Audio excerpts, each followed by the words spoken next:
welcome to the Simbrook Education Station. I am so glad that you could join me today. I am so excited because in this particular video, we are going to be rounding.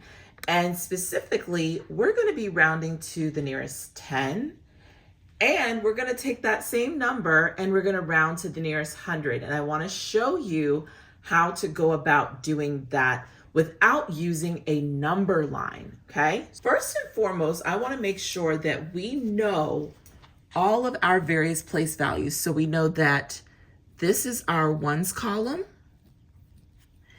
and we know that this is our tens column, and this column here is our hundreds column.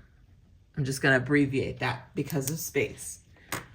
So when we are rounding to the nearest 10, the first thing I like to do is I like to focus in on the number that's in the tens column, and then I have in my mind, I've sort of mentally plugged in that I'm either going to be rounding to 60 or 70, depending on the number that's in the ones column.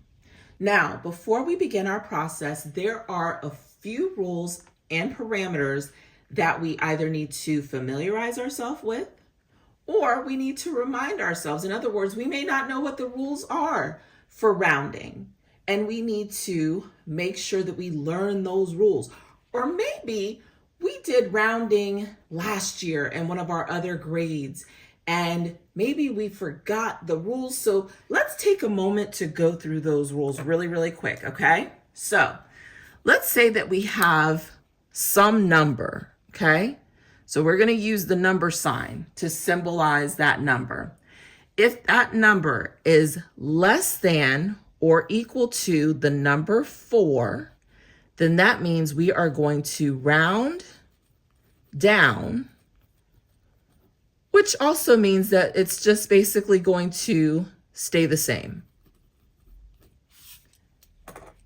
Now, if our number is greater than or equal to the number 5, then that means we are going to round up. And you'll see specifically what I'm talking about in just one moment. So let's go back to our number 562. Now remember how I said we're going to pay close attention to the number 2? Which one of these rules does the number 2 fit into?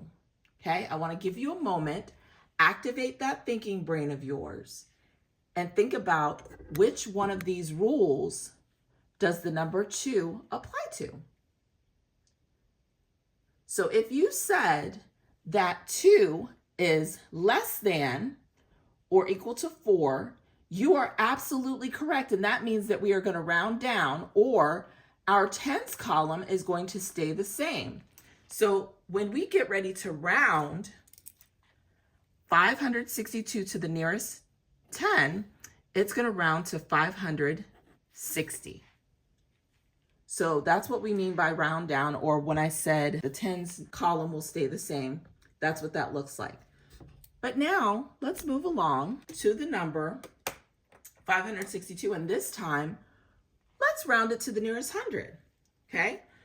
So we still have our same place value. We have our ones column, tens, and now we're gonna pay close attention to the hundreds column and also the tens column.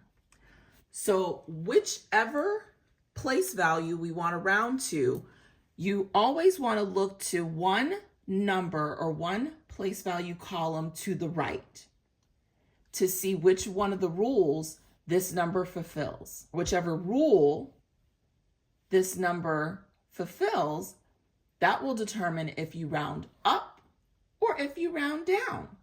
So let's take a look at this number 6. Which one of these rules does number 6 fit into? Is it less than or equal to 4? Or is it greater than or equal to 5? I want to give you a moment to activate that thinking brain again and think about your answer. So if you said that 6 is greater than or equal to 5, you are absolutely correct. And that means we are going to round 562 to 600. So that goes up to the next 100, which is 600, because we round up to 600 because when we look at the number 6 here, because again, we have to go one place value to the right of the number that we're seeking to round up or round down. And 6 is greater than or equal to the number 5. So that means that we are rounding up.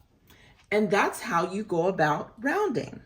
So if you want to take some time, please feel free to review this video as many times as you like. And then take some time to practice, because practice is also going to help this make more sense and help you to understand. If you want to see more videos that are going to help you to be a superstar math student, please make sure to subscribe to my channel, and we can continue to really rock out with math.